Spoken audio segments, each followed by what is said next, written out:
করে দাও, দেখবেন আপনার দোয়ার বরকতে আমার আল্লাহ আপনার মা বাপরে মাফ করে দিবে। কিন্তু অনেক সন্তান মা বাবার কাছে মাফ চাইবে দূরের কথা, তারা তাদের মা বাপরে ধমক দেয়। ধমক দেওয়া যাবে না। উফিওয়ালা তানহার হুমা, কেউ যদি তাদের মা বাপরে একবার উফ শব্দ ব্যবহার করায় তাহলে আমার আল্লাহ তাআলা তাদেরকে ধ্বংস করে দেয়। এই জন্য বাবা ধমক দিও না। অনেক সন্তান আছে তাদের মা বাপরে জুদা করে দেয়, মা বাপরে আলাদা করে দেয়। এলাকার সর্দারেরা, এলাকার মাতাব্বরেরা, এলাকার প্রধানরা মা বাবার খানা কে কতদিন খাওয়াইবে এটা নিয়ে বিচার বসায়। সন্তান তোমরা 3 ভাই 4 ভাই ছিলা, 5-6 ভাই বোন ছিলা, তোমার মা বাপ তোমাদের খানা আলাদা করে নাই, মা বাপ তোমাদেরকে একসাথে খানা খাওয়াইছে। কিন্তু সন্তান মা বাপরে এমন ভাবে জুদা করে দিছে, মা বাপ সকালবেলা ছোট ভাইয়ের ঘরে, দুপুর বেলা মেজো ভাইয়ের ঘরে, রাত্রবেলা বড় ভাইয়ের ঘরে ভাত খাওয়া লাগি। আরে মা বাপরে জুদা করিস না, দে দে দে। পাইকপাড়ার যুবক ভাই, পাইকপাড়ার মুরব্বীরা, তোমরার পাউডি আমার সামনে দাও, আমি আমার জিব্বা দিয়া তোমার পাউডা পরিষ্কার করে দিমু। শুধু ওয়াদা করবা, আম্মা আব্বার মনে যদি কষ্ট দিয়া থাকো, যদি জুদা করে দিয়া থাকো, এখান থেকে বাড়িতে যাই মা বাবার পা গুলার মধ্যে ধরবা, ধরে বলবা মা ও আব্বা আমার আল্লাহর রাস্তায় মাফ করে দেন। যতক্ষণ পর্যন্ত মা বাপ মাফ করে দিছে না বলছে ততক্ষণ মা বাবার পাও ছাইরো না। বলে হুজুর কেন?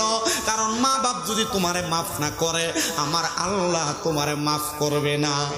সন্তান মনের ভিতরে তোমার প্রশ্ন, হুজুর আমি মা বাবার পাশে সালাম করবো, মাফ করবো, মাফ চাইমু দূরের কথা, আমি তো 2 ঈদে আমি আমার মা বাবার পাশে সালামও করি না। সন্তান মনে রাখো রে, শুধু পাশে সালাম করা না, আল্লাহর নবী কয় মাঝে মাঝে যদি সুযোগ পাও আম্মা আব্বার পায়ের মধ্যে চুমা দিবা, চুমা। আমার এলেম কালাম নাই, মাত্র কুমিল্লা আলিয়া মাদ্রাসায় কামিল 2য় বর্ষে ফিকাতে পড়তেছি। আমার এলেম কালাম নাই, কুমিল্লা ইউনিভার্সিটিতে বাংলায় অনার্স ফাইনাল ইয়ারে পড়ালেখা চলে। কিন্তু আমি এতটুক বলতে পারি রে বাবা, আমার মা বাবার খেদমত, আমার আম্মা আব্বার খেদমত, মায়ের পায়ে আমি আমার এই ঠোঁটগুলা দিয়া চুমা দিছি, আমি আমার আব্বার পায়ে চুমা দিছি। আমার আব্বারে যেদিন আমি প্রথম পায়ে চুমা দিছি, আমার আব্বা গোসলখানা থেকে বের হয়, আমি আমার আব্বার পায়ে চুমা দেওয়ার সময় আমার আব্বা কয় দেখ ফলা কি পাগলামি করে। আমি জানি মা বাবার পায়ে চুমা দিলে দাম কমে না, সম্মান কমে না, ইজ্জত কমে না। আমি এতটুক বলতে পারি আজকের মাহফিল কবুল হবে কি হবে না এটার গ্যারান্টি আমিও দিতে পারবো না, আমার ভাই সিরাজ হিসাবও দিতে পারবে না, আমার হুজুর দিবি কিনা জানি না। তবে একটা গ্যারান্টি দিলাম রে, আগামীকালকে যদি দেখো পাইকপাড়ার দোকানে বৈশা কোনো মুরব্বী বলতেছে হ্যাঁ ওই শামীম দাদার ওয়াজ শুই না আমার ফুতে বাড়িতে যে আমার পায়ে ধরে মাপ চাইছে, মনে করবা এই মাহফিল আল্লাহর কাছে কবুল হয়ে গেছে। যদি কোনো মহিলা একজন আরেকজন রে বলে হ্যাঁ শামীম দাদার ওয়াজ শুই না আমার ফুতে আমার পায়ে ধরে মাপ চাইছে, মনে করবা ওয়াজ আল্লাহর কাছে কবুল হয়ে গেছে। কিন্তু সন্তান চিন্তা করে হুজুর আমি তো মা বাবার লগে কোনো বেয়াদবি করি নাই, আমি কেমনে মা বাবার পায়ে ধরে মাপ চাইতাম? আরে বাবা মা বাবার লগে বেয়াদবি করা লাগে না, মা বাবার পায়ে ধরে মাপ চাইলে তখন আর মা বাবা বদদোয়া দিবে না, মা বাবার রুহানি দোয়ার কারণে তুমি সন্তান ওলি হইতে পারবা, ওলি। জোরে সরে পড়েন সুবহানাল্লাহ। আমার নবীকে 1 নাম্বার, একটা মা বাপ মারা যাওয়ার পরে সন্তান আসসালাতু আলাইহিমা, মা বাবার জন্য দোয়া করবে, দোয়া। ইয়া রাসূলুল্লাহ নবী গো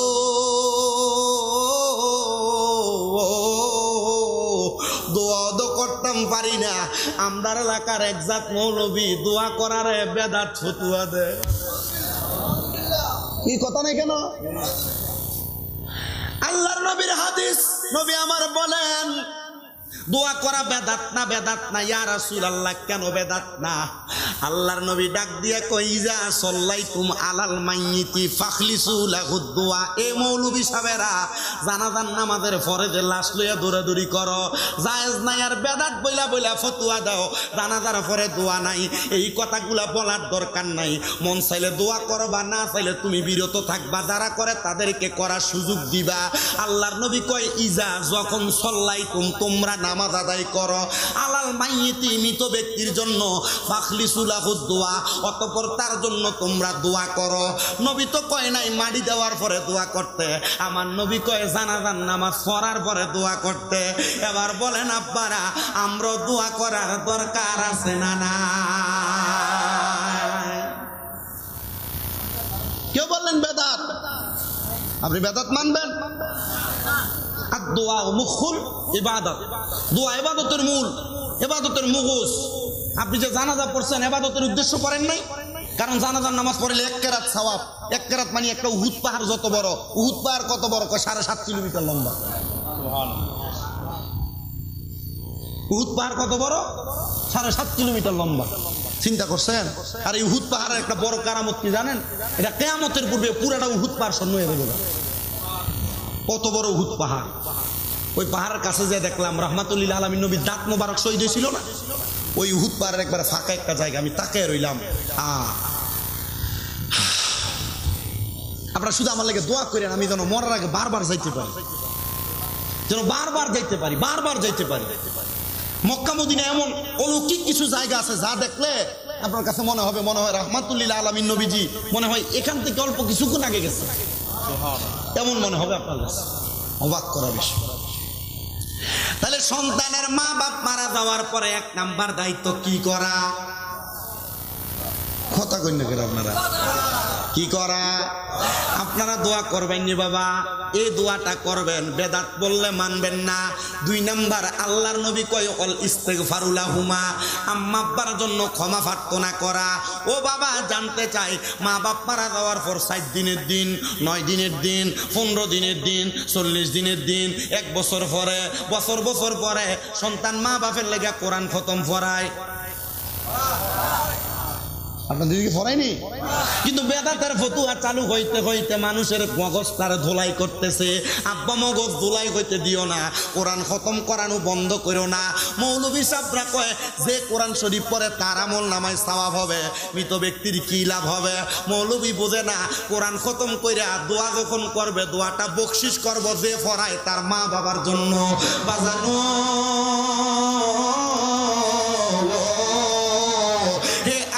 এই পাইকপাড়া এলাকার ভাই বাবারা, আমার আল্লাহর নবী কয় ওয়াল ইস্তেগফারু লাহুমা, তোমরা তোমাদের মা বাবার জন্য ক্ষমা প্রার্থনা করো।